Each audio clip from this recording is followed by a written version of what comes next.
los invito a una reflexión. El significado que tuvo el 19 de junio, día de elecciones pasado, analícese de diferentes maneras, tanto por la ciudadanía que votó por el actual presidente de Colombia como por la que no votó. Tiene quizás un mensaje común al cual hay que prestar el debido cuidado, sacar las debidas consecuencias. La población de Colombia mayoritariamente votó por un cambio de rumbo. De alguna manera, a través de sus vivencias diarias, cotidianas, del duro existir para la mayoría de regiones recónditas para los habitantes de la ciudad de Bogotá, muchas veces regiones excluidas desde hace incluso siglos, desde allá, desde una juventud primera que quisiera ilusionada tener otro tipo del país, del que observa y del que vive, de las poblaciones indígenas, de las poblaciones negras, de las mujeres de Colombia, de la clase media en estas grandes ciudades, de sectores incluso privilegiados por la economía, sabedores ellos que no podían sostener incluso esa misma economía si las cosas seguían como estaban. Brotó un deseo que se volvió mayoría de cambio. Cambiar el país, difícil tarea. Conservar lo que es positivo, lo que representa nuestras tradiciones, la raíz, los ancestros, como dicen los indígenas, conservar la fuente misma de la nacionalidad y potenciarla hacia adelante a través de transformaciones de las cosas que no son positivas para el país.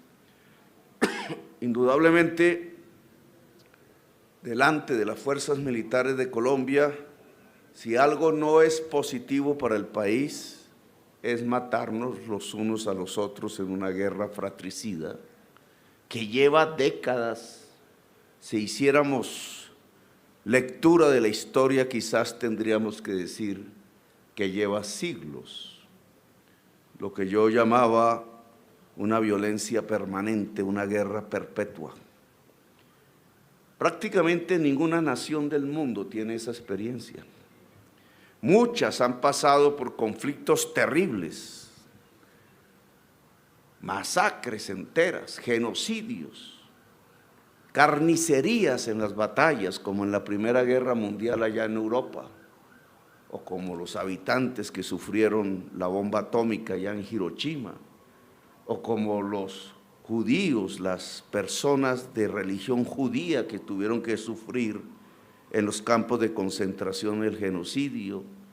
Hemos visto naciones deshacerse ellas mismas. Casi que se autodestruye los Estados Unidos de América en una guerra civil de secesión allá a mediados del siglo XIX. Y hemos visto grandes imperios desaparecer, como la Unión Soviética, por ejemplo, que hoy no existe y existía hace apenas unas cuantas décadas. Pero ninguna de esas experiencias históricas nos muestra un país que viva permanentemente en la guerra. De alguna manera han superado sus conflictos, a veces por la victoria militar, como en la Segunda Guerra Mundial, a veces por pactos y tratados. A veces se han metido en guerras frías donde no se disparan. A veces se han construido como nación cuando más poderosas son, como los mismos Estados Unidos de Norteamérica o la China, que hoy se disputan el poder mundial. Ninguna de esas naciones encuentra una línea histórica, un sendero como el de Colombia, que va de guerra en guerra, de guerra civil en guerra civil, de conflicto armado en conflicto armado, sin encontrar el momento de una solución definitiva en donde, como la mayoría de las naciones, podamos vivir en paz. Cambio significa cambiar eso. Miren el tamaño del reto. Cambio significa entonces salir de esa violencia perpetua y construir la paz. Esfuerzos ha hecho el país, hay que reconocerlo, hace décadas, durante diversas ocasiones, momentos estelares en donde hemos creído que se alcanza como se alcanza una estrella, la posibilidad de una paz permanente y definitiva en Colombia. Pero al poco de construir esas ilusiones aparece la desilusión, aparece la realidad, aparece como el signo trágico del que no podemos escaparnos. Como decía Gabriel García Márquez, a veces pienso, decía él, que los colombianos nos matamos simplemente por orgullo. Hoy nos estamos planteando ese reto. Hoy, como presidente de Colombia, no tendría sentido serlo. ¿Para qué? Si no fuera para tratar de obtener los pilares fundamentales de una paz que se vuelva definitiva en el futuro. Esa es la gracia de haber sido o de ser en este momento presidente.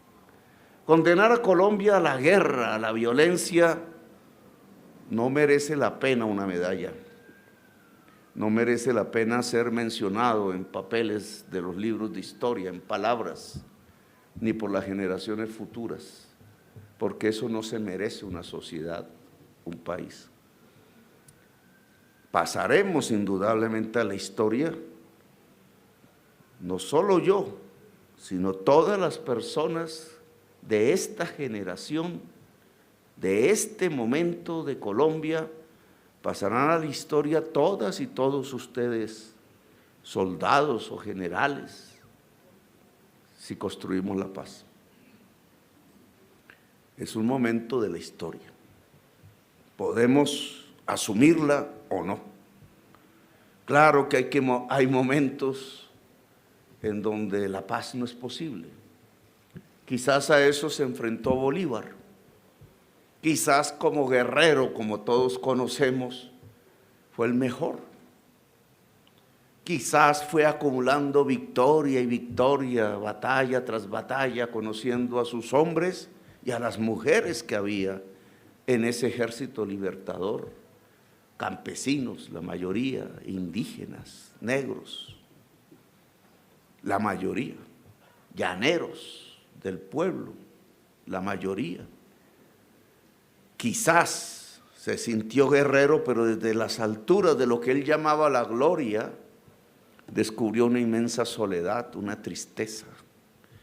Y era que no se trataba de ganar simplemente las batallas, se trataba de construir una nación que después de derrotar a su enemigo, que lo oprimía, que la impedía, quería desarrollarse como tal, florecer como florecen los y las adolescentes, florecer como la flor de donde viene la palabra, desde adentro, desde sus entrañas, desde sus ancestros, desde su raíz, para ser una nación en el universo.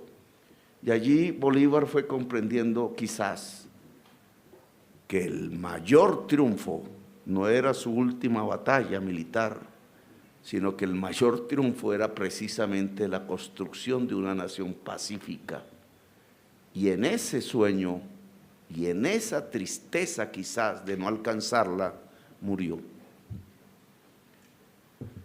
Pues nosotros estamos en ese momento. Batallas ha habido en este país por doquier. Los informes de la Comisión Nacional de la Verdad nos presentan cifras dantescas de una violencia que casi nadie cree en el mundo que pueda existir en Colombia. Depende de qué fecha comencemos. si del 48, del 53, si del 57 o del 64, las cifras de muertos en esta sociedad pasan de centenares de miles. Centenares de miles que si hubieran estado vivos, si hubieran tenido sus hijos y sus hijas y sus nietos quizás hoy en este momento, de allí cuánta gente hubiera salido para servirle a Colombia, para construir la nación, para inventar, para descubrir como científicos, para curar como médicos y médicas, para hacer poesía y literatura como artistas, para ser quizás genios en el mundo. Quizás ahí murieron nobeles de Colombia, quizás ahí murieron los mejores ingenieros, quizás no pudieron ser los y las mejores colombianas porque simplemente pereció su padre y no pudo procrearlo, o pereció su abuelo y no pudo procrear su posible padre, porque murió una parte de la sociedad.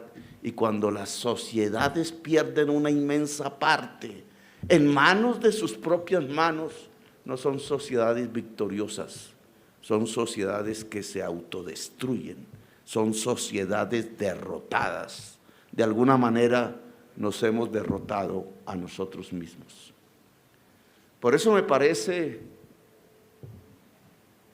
valioso, me parece que vale la pena vivir los días en que decidamos, como ordenó nuestro pueblo, cambiar a Colombia.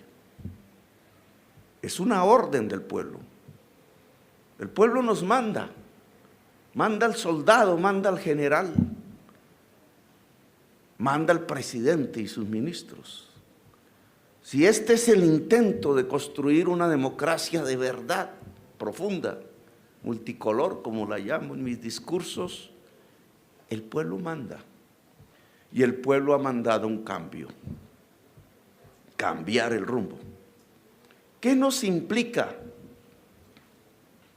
como ejército, como armada, como fuerza aérea, como policía nacional, que ya hablamos ayer en un acto similar? ¿Qué implica eso? ¿Hacia dónde ir? Porque si el cambio lo propone la sociedad, entonces también implica un cambio en la concepción de nuestro accionar como fuerzas militares de Colombia. ¿Cuál cambio? ¿Cómo? ¿Eso en qué consiste? ¿Es un cambio simple de generales? ¿Un ciclo que se va, otro que viene? No creo yo. Durante cada tiempo habrá cambios de generales, cambios de mandos, ascensos. Algunos saldrán de su carrera militar por otras razones, pero en realidad no se trata simplemente de cambiar un general por otro, un nombre por otro, o un ascenso por otro, un ciclo de la vida por otro para esa persona. No, se trata de cambiar la concepción misma, la existencia misma. Lo que se le demanda por parte del pueblo de Colombia, si nos atenemos al resultado del 19 de junio, es un ejército que empiece a prepararse para la paz, que termine, ojalá, si lo logramos, como un ejército de paz. ¿Y cómo son los ejércitos de paz? ¿Cómo son las fuerzas militares en la mayoría de las naciones? Porque la mayoría de las naciones no viven este tipo de guerras como las vivimos nosotros.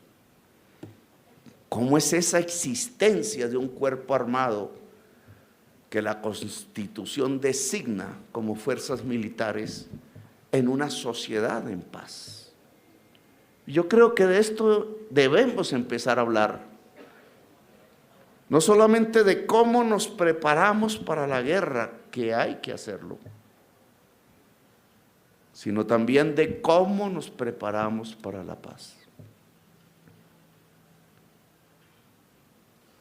La Constitución de Colombia dice que la función esencial de las fuerzas militares de Colombia es defender la soberanía nacional. Esa es su función. Y diríamos que en tiempos de paz sigue siéndola.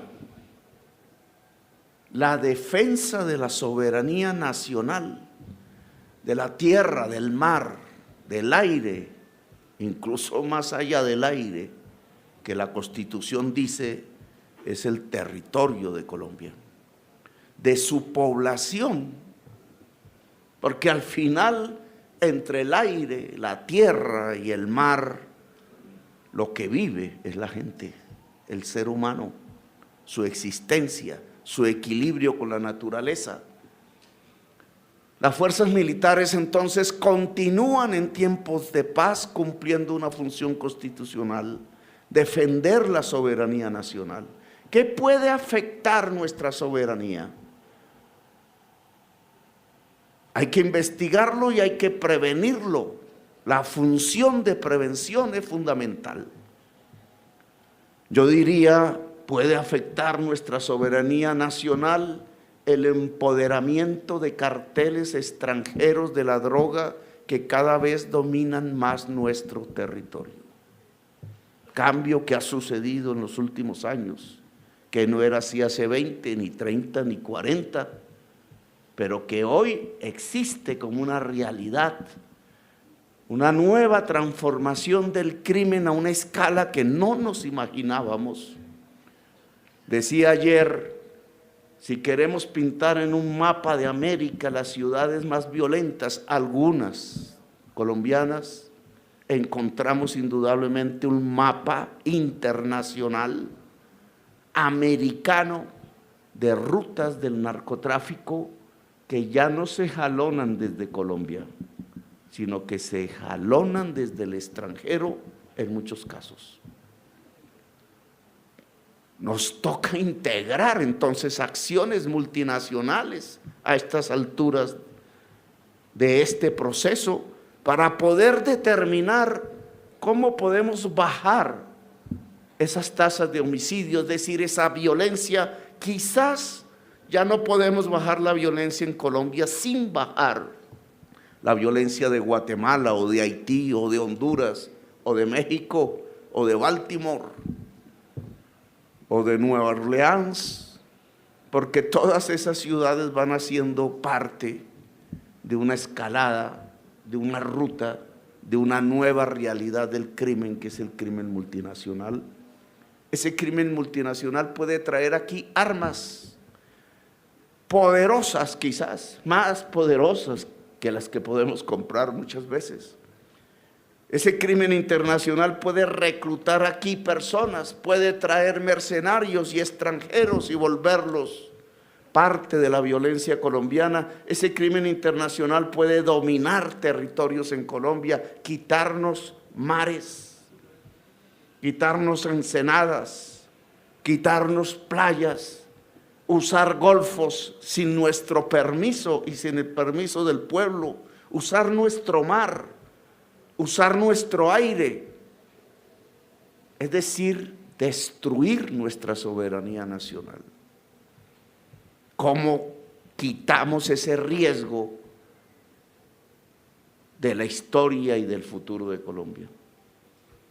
Es una tarea que tiene que continuar indudablemente si pasamos de estas violencias hacia un país en paz, porque el país tiene que defenderse de ese tipo de crimen multinacional, saberlo entender y saberlo desactivar antes de que cause un inmenso daño en el corazón de la patria, en la democracia. ¿Y qué decir de la crisis climática? Decía en algún foro, en algún consejo de seguridad allá en Leticia, hace 2 días creo, si se acaba la selva amazónica, ¿qué pasa con Colombia? Si ese proceso que vemos de quema permanente, diaria, cotidiana, de personas queriendo tener tierra, ilusoriamente quemando miles y miles de hectáreas al día, se propaga se mantiene y ya no perdemos 100,000 ni 200,000, sino que vamos acumulando millones, y la selva amazónica tiene 39 millones de hectáreas, la nuestra.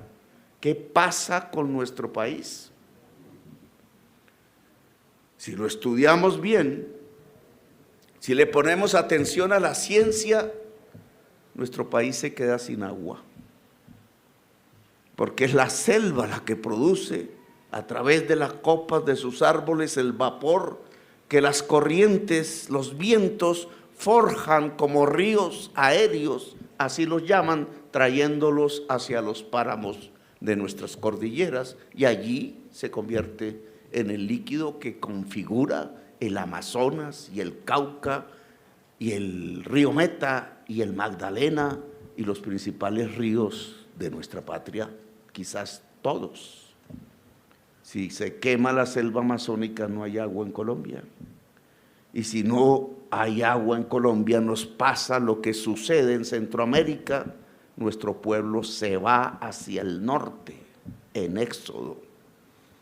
No solo ya por las circunstancias de la violencia actual, sino porque no hay agua. Y en el norte habría agua. Por eso es que pasa tanta gente por el tapón del Darién. Por eso es que se observan esos éxodos, esas marejadas humanas en Centroamérica. ¿No se destruiría entonces la soberanía nacional si nuestro pueblo se va? ¿No se convierte entonces un asunto de seguridad nacional el cuidar desde ya la selva amazónica y lograr que su frontera vuelva a ser su frontera natural? Y así podríamos hablar de muchos otros temas en donde hay un papel que cumplir en función de la soberanía nacional. Yo iría hacia otros temas también. Prepararnos para la paz implica no caer en ingenuidades. A veces se hace poesía de la paz y bienvenida sea, pero todos sabemos las circunstancias que causan la violencia en Colombia. Todos sabemos que mientras se mantenga una política equivocada contra las drogas, seguirán los colombianos matándose entre sí. Todos sabemos que tenemos que presionar cambios mundiales en la concepción, volvernos más eficaces para detener ese que es un problema fundamental en todas las sociedades humanas. Todas las sociedades humanas más ricas se han vuelto consumidoras de drogas al punto que se están matando más entre ellas que entre nosotros, a los cuales nos asignan el papel de productores. Con lo cual, si el balance es muerte aquí y muerte allá, entonces ¿para qué mantener un fracaso? Tenemos que estudiar las vías y ser eficaces en cambiar esos rumbos, que son rumbos que se cambian a escala mundial.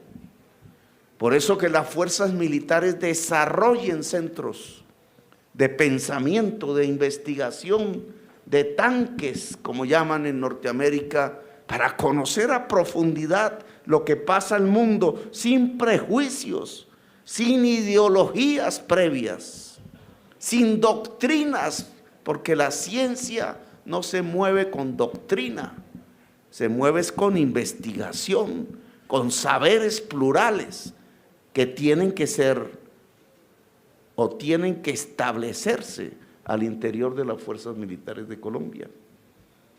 Lo cual nos lleva a otros derroteros dentro de una fuerza militar de paz. Investigar, claro. Conocemos la experiencia de la Armada. Ha logrado hacer buques, fragatas, lanchas.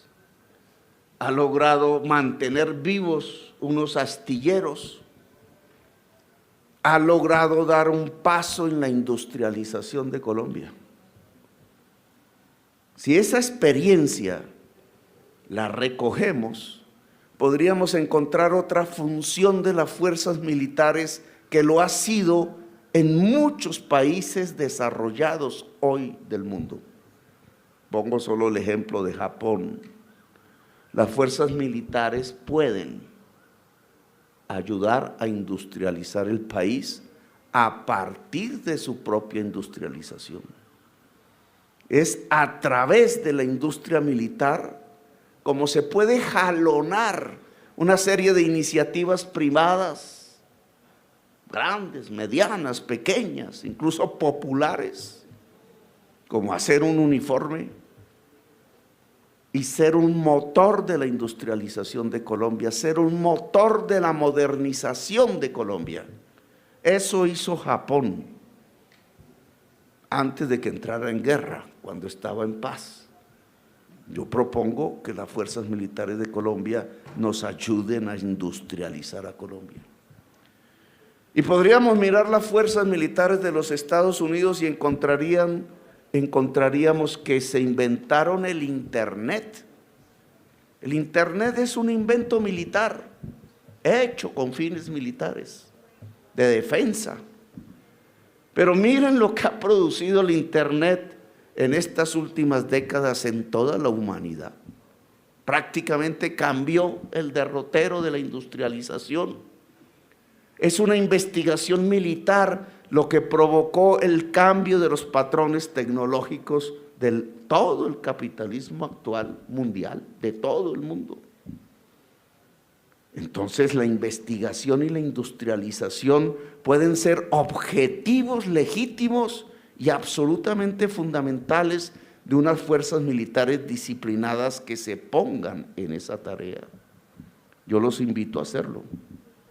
Los invito a crear empresas. Si tenemos una satena aérea, ¿por qué no tenemos una satena marítima? ¿Por qué no podemos llegar a todas las Antillas? ¿Por qué no podemos recorrer nuestros ríos? ¿Por qué no solo con fines militares, sino nuestra población civil pueda utilizarlas como utiliza Satena? ¿Por qué Satena no puede surcar las rutas internacionales de Colombia? ¿Por qué unas empresas sí y otras no? Satena me puede llevar a Corozal, Sucre, pero no me puede llevar a Miami, no me puede llevar a París, no me puede llevar a Madrid. Hemos deteriorado a tal punto las posibilidades empresariales de las fuerzas militares, quizás por ciertos intereses particulares, que estamos realmente impidiendo un desarrollo empresarial que podría ser inmenso y la base de una industrialización de Colombia. ¿Podrían las fuerzas militares hacer distritos de riego, caminos vecinales, puentes? Sabemos que sí. De hecho, lo hacen. Y al hacer casas rurales y distritos de riego y puentes y caminos vecinales, ¿no podríamos construir una alianza del ejército, si están allí esas capacidades, con el campesinado que necesita esas obras? ¿Desde cuándo acá construir la paz es un conflicto entre soldados y campesinos? Eso no puede seguir existiendo.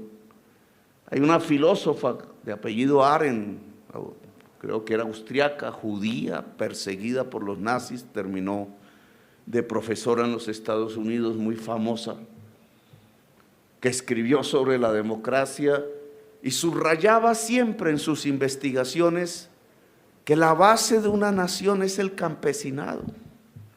Eso que llamamos campesinos, de hombres y mujeres labrando la tierra y cultivando alimentos bajo el sol y sobre el surco, son los que construyen naciones. Construyeron la nación de los Estados Unidos, construyeron la República Francesa. Al final construyeron la Rusia esa de la que hoy hablan, campesinos, y construyeron la China, y construyeron México, y construyeron el Canadá. Si nosotros no somos capaces de lograr una gran alianza campesina militar, una gran alianza entre el Estado y el campesinado, no logramos construir una nación. Pues hay una enorme gama de obras, pequeñas, si se miran desde el punto de vista de la ingeniería, pero profundas, si se miran desde el punto de vista de la construcción de una nación que podría juntar nuestro soldado y nuestro campesino y nuestra campesina en la hermosa tarea de construir una nación. Esa alianza que puede mirarse en la ciudad también, pero fundamentalmente allá en esas áreas donde están las fuerzas militares, es fundamental si queremos la paz. No es la firma de un ilegal armado, como posiblemente los alcancemos, lo que alcanza la paz. Lo que alcanza la paz es la unión entre las fuerzas militares y su pueblo, que tenemos que alcanzar, porque se ha roto en muchas partes del país, por falta de confianza, por hechos terribles, pero que tenemos que reconstruir, como Bolívar una vez lo hizo en discusión con Santander, cuando sabía que no había otra forma de construir aquí una república, derrotando a los españoles, que con un ejército popular. Santander aún no se atrevía a dar ese paso. Muchos de nuestros patriotas no lo dieron, porque no podían entender que un ejército es con campesinos, es con negros y negras e indígenas, es con gente de la base popular de un país. Es esa alianza lo que permite la legitimidad de una nación. Yo quiero conducirlos a esas posibilidades, a abrazarnos como hermanos, no solo entre el presidente, comandante en jefe, y el soldado, como hicimos allá en Apiay, sino entre el soldado y el pueblo. Soldado en términos genéricos. Y finalmente, una fuerza en la paz tendría que construir la dignidad, las posibilidades, las capacidades de la propia tropa, dentro y fuera, cuando abandone el ejercicio militar. Precisamente hablando con un soldado allá en Apiay mientras comíamos, lo que nos preguntábamos, y estaba el comandante de las fuerzas militares allí en la mesa, en la misma mesa, lo que surgía allí de la conversación, porque no era ninguna discusión, era, bueno, ¿y qué pasa con un soldado profesional cuando sale, deja de ser soldado? ¿A dónde va? Él se gana 2 millones y pico, le dan 1 millón y pico un tiempo después del retiro, y tiene que ir por allá a algún garaje, algún taller de mecánica, algún restaurante, alguna fábrica, a ver si lo reciben. ¿Y qué le dicen? ¿Usted qué sabe hacer? No, yo sé manejar un fusil. ¿Y para qué le sirve al restaurante que sepa manejar un fusil? O al taller de mecánica. Y va usted obteniendo que una buena parte de los jóvenes y las jóvenes que entran a estas instituciones, cuando salen, les va quedando poca opción para la vida. ¿Qué les queda? Emplearse en una compañía de seguridad, donde el coronel además es el gerente, que también se retiró. O allí esa enorme oferta, es así con dinero, del grupo no sé qué, del grupo sí sé cuánto, de todo el abecedario ofreciéndole, porque ellos sí necesitan un hombre y una mujer que sepan manejar el fusil para matarnos como sociedad. Eso no puede seguir sucediendo. Hay que preparar, si estamos en el camino de la paz, ojalá, a cada soldado que entra aquí. a cada miembro de la base de la tropa que pueda, patrullero, le dicen en la policía, infantes de marina, indudablemente, a cualquier persona que entre, hay que prepararlos para que su vida después de las fuerzas militares sea mejor incluso. Eso implica varias cosas. Propuse ayer ante la policía el que no haya barreras para que un soldado se vuelva general, por lo menos económicas, mucho menos políticas.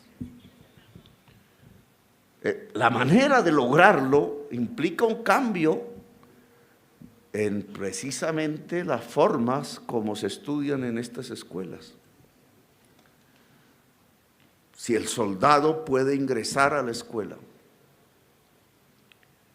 sin que se le cobre por nada, porque está en una institución pública, porque este es el presupuesto nacional, porque esto lo paga el pueblo colombiano a través de sus impuestos.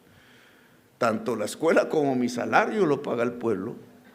¿Por qué le vamos a cobrar a un soldado en una institución pública para que pueda ascender? Para que sea suboficial. ¿Y para qué vamos a cobrar para que un suboficial pueda ser oficial? Mire lo que nos está pasando, gente que no pasa por ser soldado, la mayoría, entra a la escuela de oficiales y se puede volver general. Pero ¿por qué no nos damos en un ejército de paz la posibilidad que todo general pase por ser soldado? Y por tanto, que todo soldado que pueda, por sus méritos, llegue a ser general. Si quitamos los costos económicos, que son barreras de entrada, dicen los economistas, así lo llaman, si quitamos los costos económicos del equipo, de las sábanas, del uniforme que se cobra, etcétera, que puede llegar a ser 20 millones, la cifra exacta no la tengo, pues el hijo de un campesino se puede volver general. Y eso se llama paz. Entonces, invitaría a estudiar este tipo de reforma.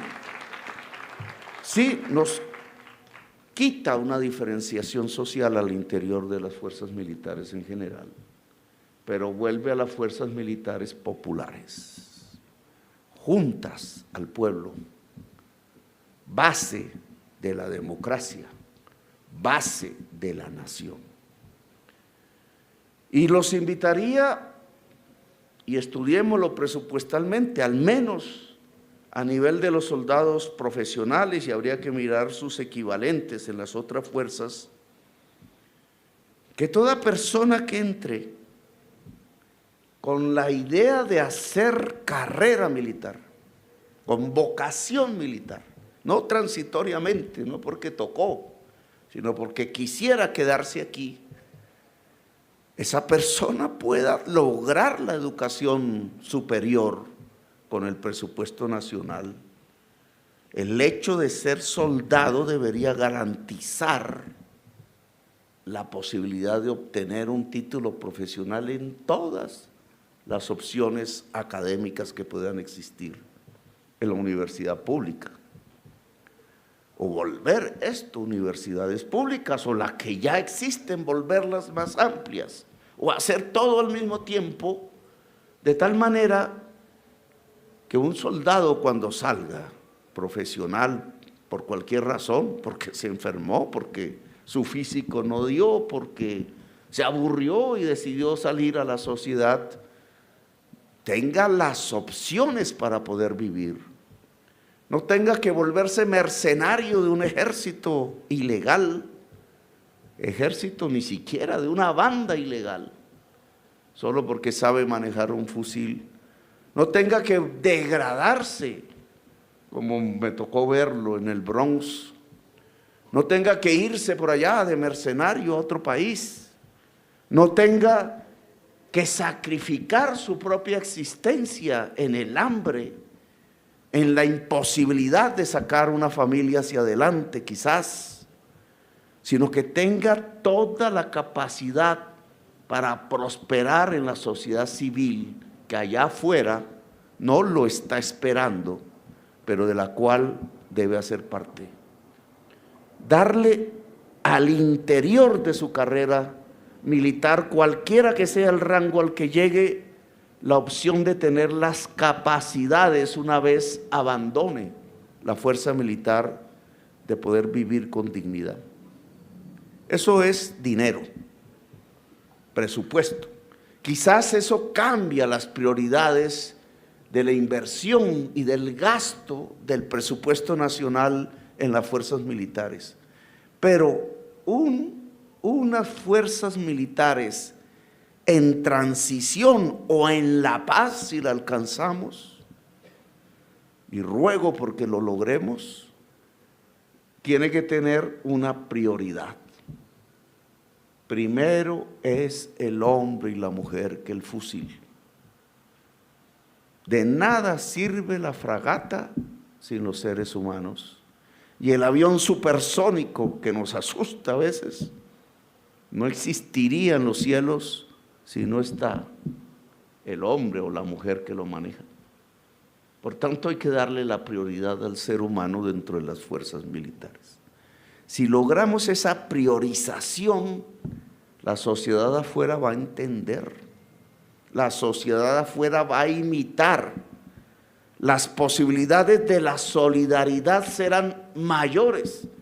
El ejército de Colombia y las fuerzas militares en general pueden ser la vértebra, como lo soñó Bolívar, con su ejército libertador, la vértebra, la columna central de la construcción de una república, de la construcción de una nación en paz. A eso los invito y las invito. Creo que me he extendido un poco, esa es mi costumbre. En este frío y el día ha sido largo, ya se me desmayó una escolta por excederme.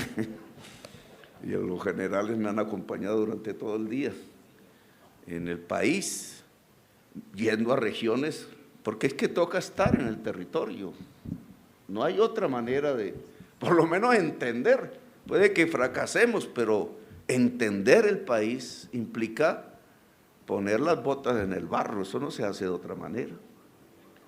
Ustedes las van a poner, las han puesto. Todas las personas aquí de las fuerzas militares han metido sus botas en el barro, yo también, y quiero seguirlas metiendo. Así que sepan que el presidente de la República que tienen no solamente es su comandante en jefe, sino su hermano, decidido a llevarlos, ojalá pueda, a un país en paz. Gracias, muy amables.